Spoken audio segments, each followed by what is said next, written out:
Hello, and welcome to the slide presentation on our Parent Advisory Committee for Berkeley Unified School District. My name is Michelle Sinclair. I'm the Director of State, Federal, and Special Projects. I'm also the facilitator of this committee.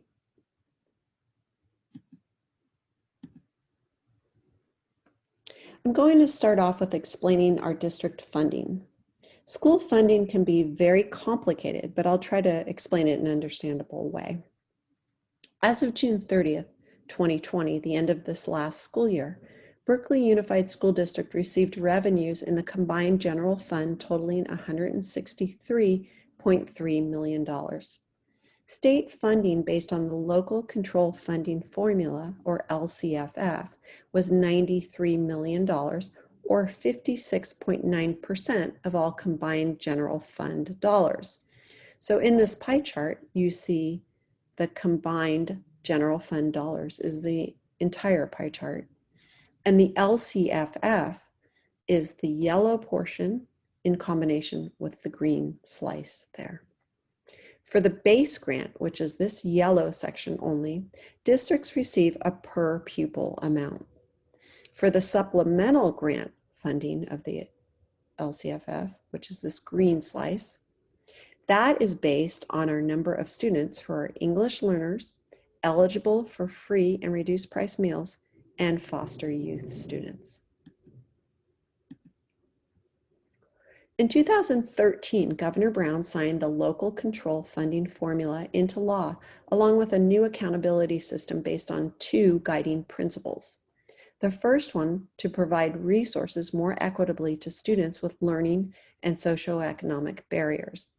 The second principle is to provide greater flexibility for educators to serve and respond to their students' needs.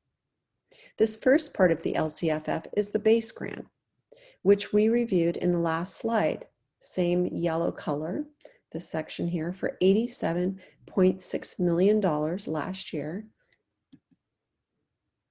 That portion, the base grant, is a uniform base grant for each school district, and it's based on the grade span of students and the average daily attendance.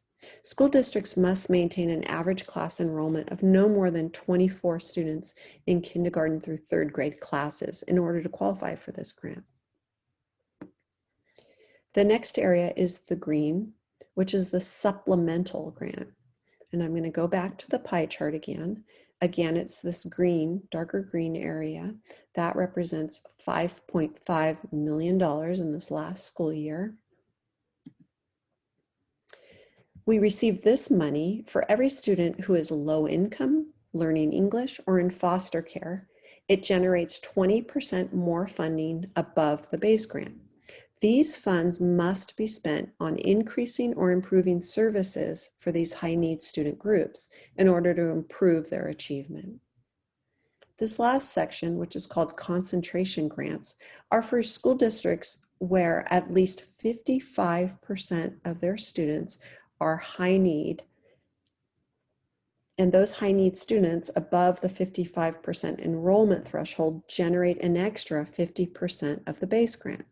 Again, these funds must also be spent for increasing or improving services for these high need students in order to improve their achievement. What is the Parent Advisory Committee, or PAC?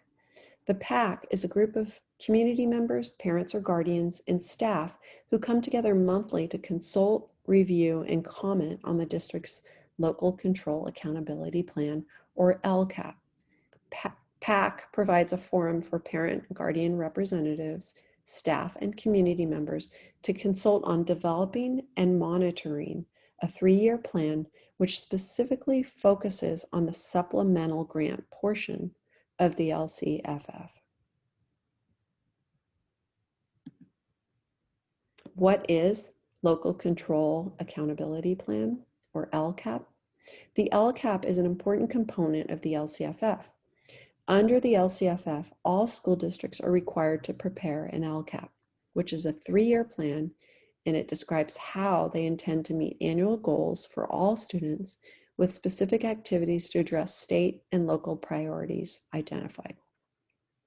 Each district's LCAP must include goals, actions, and related expenditures.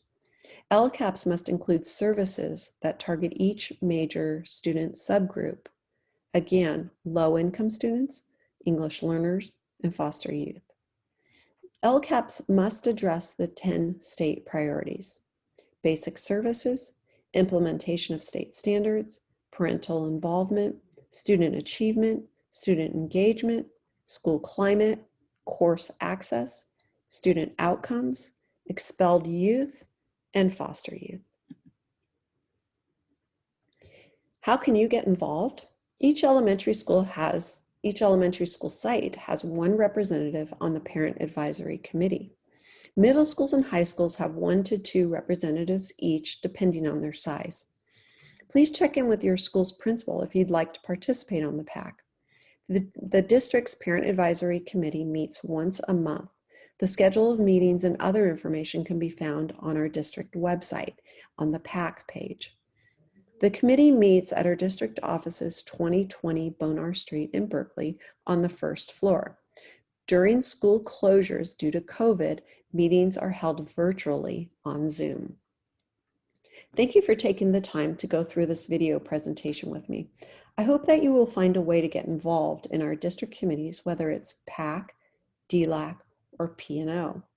For more information on these other groups, please be sure to view their informational videos. Thank you.